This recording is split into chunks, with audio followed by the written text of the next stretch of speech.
Kamu kenapa nangis? Kamu membayangkan warga negara ini akan hancur? Enggak. Karena COVID? Enggak. Kamu membayangkan negara ini akan hancur karena defisit besar-besaran? Enggak. Kenapa kamu nangis? Saya jadi pasien, Pak. Pasien apa? Selamat datang di Republik Jenaka. Gua Presiden Republik Jenaka. Kalian semua harus bahagia.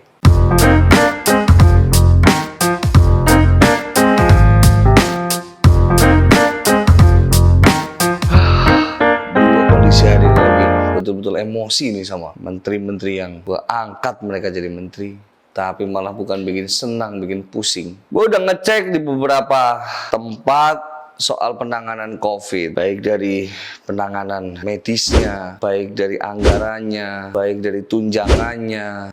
Gila semua. Gak ada yang beres kerja ini. Apa gak punya perasaan? Coba. Emang ini Perdana Menteri juga gak beres ngatur birokrasi semua. Harus telepon dia. Jangan-jangan dia malah lagi buka tempat hiburan gara-gara new normal udah berlaku. Apa entah?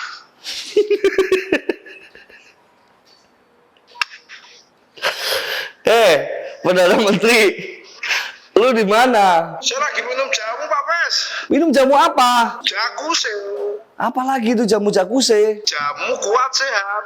Astaga, ini negara lagi genting.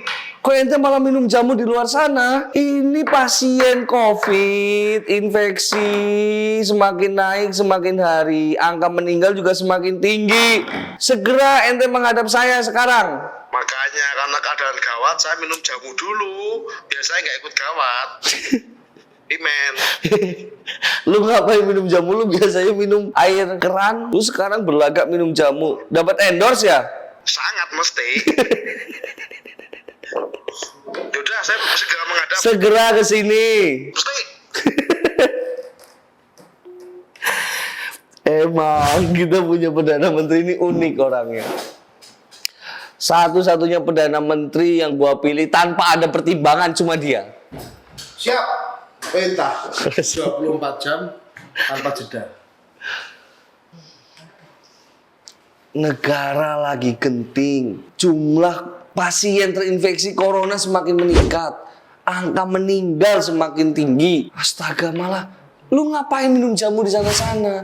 Apa lu nggak punya hati? Nah, jamu kan ini yang jual ini korban PHK, Pak Pres. Makanya saya beli. Lu minum jamu ini juga? Iya dong. Udah betul itu. Betul kan? Karena ini jamu kuat. Sangat berkhasiat. Gue harus minum jamu ini. Minta, Pak. Jaluk. Batuk menghilang, bro. Jagus itu bukan jamu main-main ternyata. Hampir ingatan saya hilang.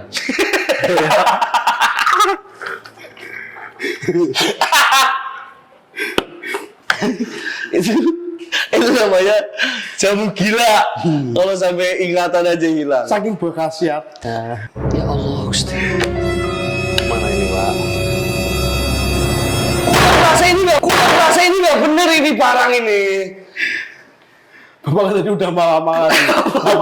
Kenapa corona ini semakin merajalela di negara kita? Ketika corona merajalela, menteri-menteri kita semuanya nggak ada yang kerja benar-benar maksimal sampai sekarang. Maunya apa? Maunya apa? Coba. Hah? Apa perlu saya reshuffle nanti sore?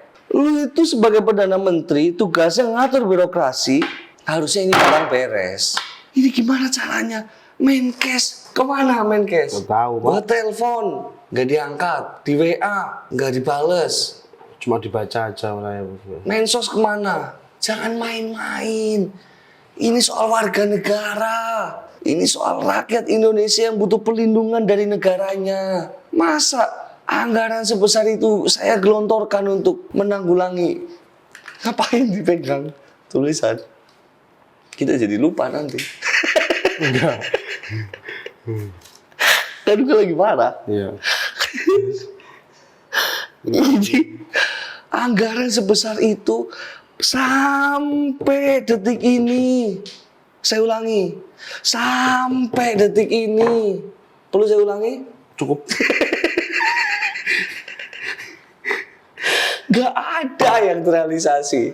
baru 1, sekian persen. Terus kerjamu apa selama ini, Per? Panggil lu apa? Dan. Apa dana? Terus apa-apa? Cobalah. Ini soal hati. Apa nggak punya perasaan? Hah? Nanti kakinya nggak kesini dulu. Enggak. Enggak. Tapi kan Gimana? di balik kesalahan menteri-menteri itu kan saya dari awal sudah ngomong ke Bapak ketika muncul kabinet. Iya. Jangan tempatkan orang-orang yang tidak tepat di bidangnya. Kurang tepat apa kita menempatkan? Menkes, ini dokter sudah dipecat sama ID. Bapak masukkan kabinet, mimpin Menkes, yang harus berkoordinasi dengan ID. Jadinya kayak gimana? Ya dia kan bisa masuk lagi ke Ke apa? Kan udah dipecat sama ID. Persatuan Buruh atau Ya nggak persatuan bisa lah. apa kek selain ID? Emang dia anggota dokter kok. Jadi dia harus di ID. Ya minimal secara etis, kan ini udah dipecat karena melakukan kegiatan-kegiatan medis yang tidak diperbolehkan sama ID. Bapak tahu kan? Apa? Itu hipnoterapi. Itu tidak dibolehkan sama ID, tapi Pak, Justru disitulah ada keuntungan besar. keuntungan apa? Itu namanya Keuntungannya apa? Pasien COVID meningkat, orang mati tambah banyak. Ini yang kan gue yang marah tadi. oh iya. Ini yang Bapak dapatkan. Bapak menyesali keputusan yang sudah Bapak buat. Jangan ambil dia sebagai Menteri Kesehatan. Nyatanya apa ketika corona dia ngumpet yang muncul juru bicaranya. Kemana dia? Oke. Itu yang- Menkes nanti gue akan ganti. Menkes gue akan ganti Ningsih Tinampi. Cocok. Udah. Dia bukan Gua ganti. dokter. Gue reshuffle. Ningsih Tinampi besok jadi Menkes. Oke, bukan dokter, bukan mantri, bukan juru suntik, Bukan. Spiritual. spiritual handal. Cocok. Oke. Siapa lagi yang perlu bertanggung jawab? Mensos juga bertanggung jawab soal penanggulangan COVID ini. Ini lama-lama gue bakar juga rokok ini. Ente mau disuntik? Enggak. Itu kan lucu harusnya ketawa. Kayak. Oh iya. Saya sudah ngomong. Menkes.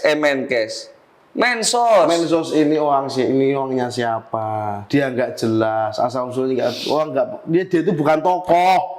Dan tiba-tiba jadi menteri, ya bingung lah dia ngurus birokrasi, ngurus dirinya sendiri aja nggak bisa. Justru gue pingin menteri ini dari orang biasa. Tapi nyatanya dia biasa-biasa saja. Jangan jadi tokoh, jangan dari tokoh. Makanya gue angkat dia. Tapi nyatanya dia bingung ketika menjadi pejabat. Nggak bisa ngatur rakyat, yang ngurus bantuan aja nggak bisa. Penyaluran PKH, buadul, penyaluran bantuan nggak karu-karuan. Data-data pendataan warga-warga miskin, Nggak ngecek benar. semua nggak benar. Tanya pendamping-pendamping PKH di bawah, mereka mengeluh semua orang kaya dapat bantuan, orang miskin ditinggalkan. Inilah kalau asal comot kabinet. Saya sudah sejak awal sudah ngawal ini jangan diambil. Ini bukan siapa-siapa. Dan nyatanya dia tidak menjadi siapa-siapa. Terus Mendikbud gimana? Nah, apalagi Mendikbud. Kok sampai ada gejolak kayak gitu? Hmm? Pengawasan Awal- lu gimana soal Mendikbud pengawasan lu ini? Saya sudah ngomong, ini anak kemarin sore ada debut itu. Ngomong kemerdekaan pendidikan, seolah paling paham pendidikan. Seolah-olah orang yang paling ngerti pendidikan, A, B, C, pidato seperti orang hebat. Diuji wabah, tengkurap di rumah. Gak pernah kelihatan. Gini. Yang sebelumnya gini-gini, jadi gini-gini. Terus ngapain kerjaan dia selama ini? Ya gak tahu, gak pernah kelihatan. Ada gejolak di mana-mana soal pendidikan. Gak paham dia, gak bisa ngatasi. Astaga. Ampun. Itu anak kemarin sore Bapak angkat katanya supaya progres. Progres apa? Gak tanggung jawab sama kerjaannya. Dia gak bisa ngatur kok. Sekarang mana? Bapak Menteri Pendidikan yang terhormat. Di mana dia? Ya gak tahu. Kan menterinya Bapak. Tanya saya. Gue kan nanya sama lu. Itu kan di bawah mereka semua itu di bawah kewenangan. Secara garis itu di bawah kewenangan. Di bawah koordinasi saya. Tetapi gak pernah koordinasi sama saya. Karena dia merasa dipilih sama Bapak orang di atas saya. Itu kan orang yang gak paham tentang pemerintahan. Terus menak gimana? Menteri agama ini gimana? Apalagi Menteri Agama. Sampai ini soal masjid, soal apa ini gimana? Soal ibadah, umroh, haji. Nggak jelas semua. Ini ya kalau Pesantren ini gimana? Terus dibawa apalagi Kementerian pesantren Agama ini. saya nggak bisa ngomong kalau Menteri Agama ini. Kenapa nggak bisa ngomong? Ini nggak bisa apa-apa kok. Jadi gue selama ini milih menteri salah semua? Salah semua ya, sebagian ada yang betul kerjanya. Seperti Menteri Tenaga Kerja, Menteri Desa, ya kan, membuat regulasi yang pas. Ini bukan endorse kan? Enggak ada. Saya mengamati. Ini menteri-menteri yang koordinasi dengan saya baik, yang sering konsultasi, yang sering koordinasi, ya kan. Kinerjanya maksimal. Kinerjanya bagus lah, bukan belum maksimal, tapi belum udah maksimal. bagus, berada di jalur yang tepat, ya kan. Itu ada Menteri Tenaga Kerja, ya kan. Dia berdiskusi bagaimana menanggulangi PHK besar-besaran, bagaimana menyiapkan aturan, menyiapkan payung hukum. Sama juga Menteri Desa, ini bagaimana dana desa bisa dimanfaatkan oleh korban-korban terdampak COVID, ya kan? Bagaimana dana desa bisa disalurkan dengan tepat. Selalu berkoordinasi. Tanya ini payung hukumnya gimana Pak PM? Ini pelaksanaannya gimana? Ya kita kasih petunjuk, kita diskusi. Menteri Perdagangan juga baik, ya kan? Meskipun beberapa komoditi kita harganya turun, tapi beliau bertanggung jawab dengan perdagangan yang bagus. Di saat negara-negara lain itu minus, kita masih plus meskipun hanya 3,sekian%. Oke, tapi ketika ini banyak menteri yang nggak benar, yang nggak beres kinerjanya, sebenarnya ini tanggung jawab lu sebagai Perdana Menteri. Dalam pelaksanaan tanggung jawab saya. Artinya, Tetapi akar permasalahan itu Bapak. Karena Bapak yang memilih mereka. Oke, kalau Coba gitu, Menhub. saya akan melakukan Reshuffle. Benar. saya akan melakukan tindakan untuk nanti setelah saya sedikit baik emosinya. Tapi Bapak waktu apa terbatas tadi sudah bagus. Mengeluarkan emosi yang membuat efek jerah bagi mereka. Gimana? Udah oke ya udah. Udah oke, itu mesti menurut saya tuh Bapak itu drama, ya kan, supaya nggak disalahkan sama publik. Karena apapun, bagaimanapun, seburuk apapun kinerja mereka, tetap pemimpin tertinggi adalah Bapak, dan Bapak harus mengambil tanggung jawab itu. Meskipun saya Bapak tahu tadi waktu kita mau apa tadi, Bapak juga mau action, saya mau marah-marah lah biar publik melihat. Ya. Saya tahu. Tetapi harus disertai dengan tindakan nyata. Karena hanya dengan cara itu saya bisa meredam amarah dari rakyat. Dan menyelamatkan reputasi politik Bapak sendiri. Ya saya udah nggak punya beban. Ini sudah periode kedua saya. Tapi Bapak masih mau mengkader lagi. Katanya MPR mau menggodok mau 3 periode.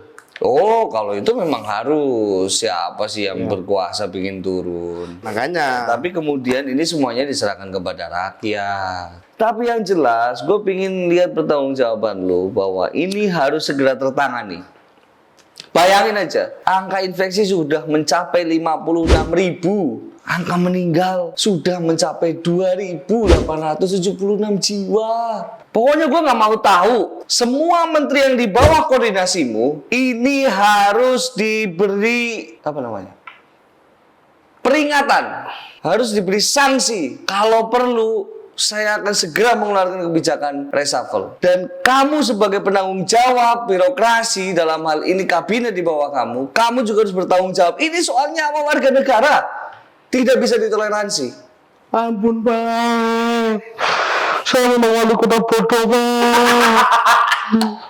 Saya memang goblok. Saya juga gak mau waktu kami mati.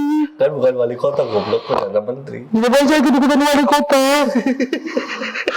Ampun saya Pak.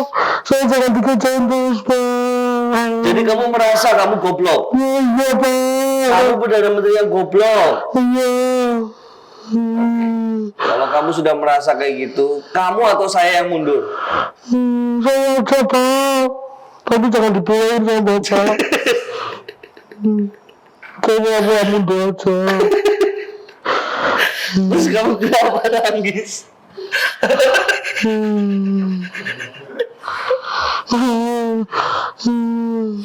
Kamu kenapa nangis? Kamu membayangkan warga negara ini akan hancur? Enggak. Karena COVID? Enggak. Kamu membayangkan negara ini akan hancur karena defisit besar-besaran? Enggak. Kenapa kamu nangis? Saya jadi pasien Pak. Presiden apa? Aku mau apa presiden apa?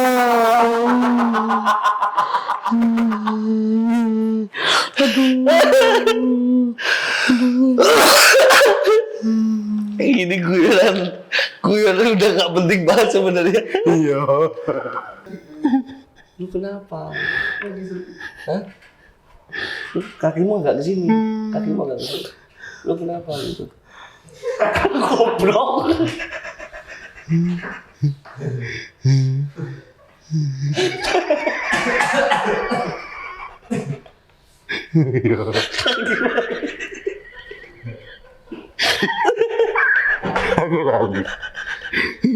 Aku udah beda.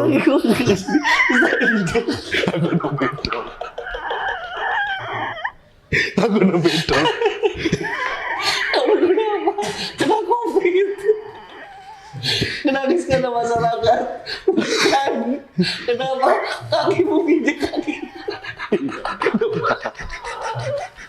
Tapi jawab.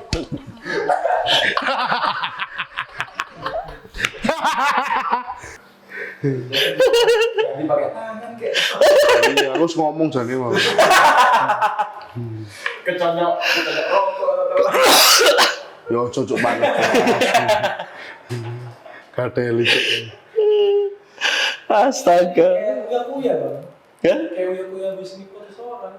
Siapa? Tadi ya dia.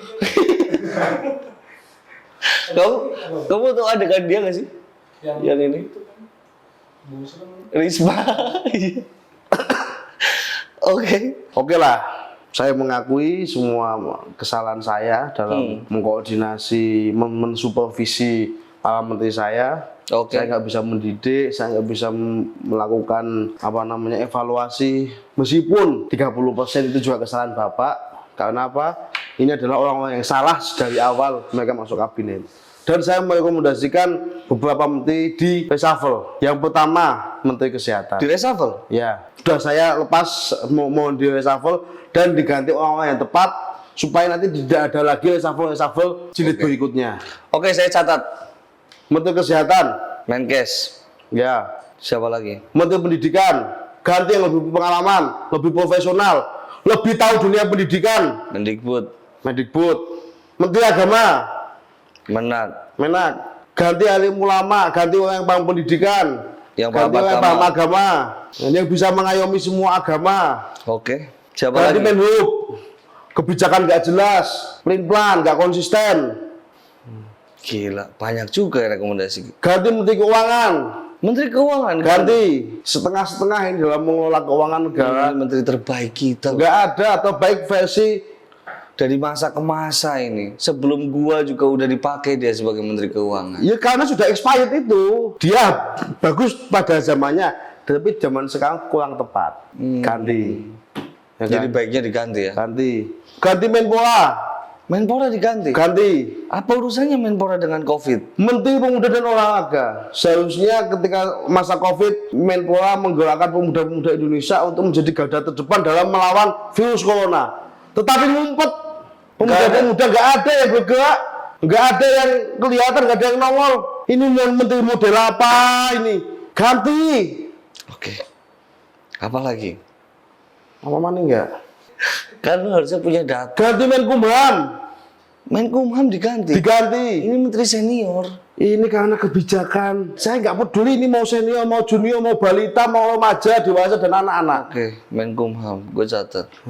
Karena kebijakannya dia memberikan remisi besar-besaran. Kepada napi-napi. Napi dibebaskan banyak kriminal, banyak kejahatan. Orang yang harusnya dididik menjadi orang baik, belum dididik udah dikeluarkan, kambuh lagi, masuk penjara lagi, nambah biaya makan lagi buat napi-napi bangsat ini. Uang negara keluar lagi. Uang negara keluar lagi buat kasih makan orang-orang ini. Koruptor dikasih keluar. Dikasih keluar, padahal dia baru setahun. Baru 2 tahun, gimana? Korupsi ratusan miliar di penjara 1 tahun. Saya juga mau, Pak. Sini, 500 miliar. Saya di penjara 5 tahun mau. Uangnya seberapa itu? 500 miliar. Buat mobil Bapak bisa. Udah, semua ganti itu tadi. Yang saya sebutkan tadi.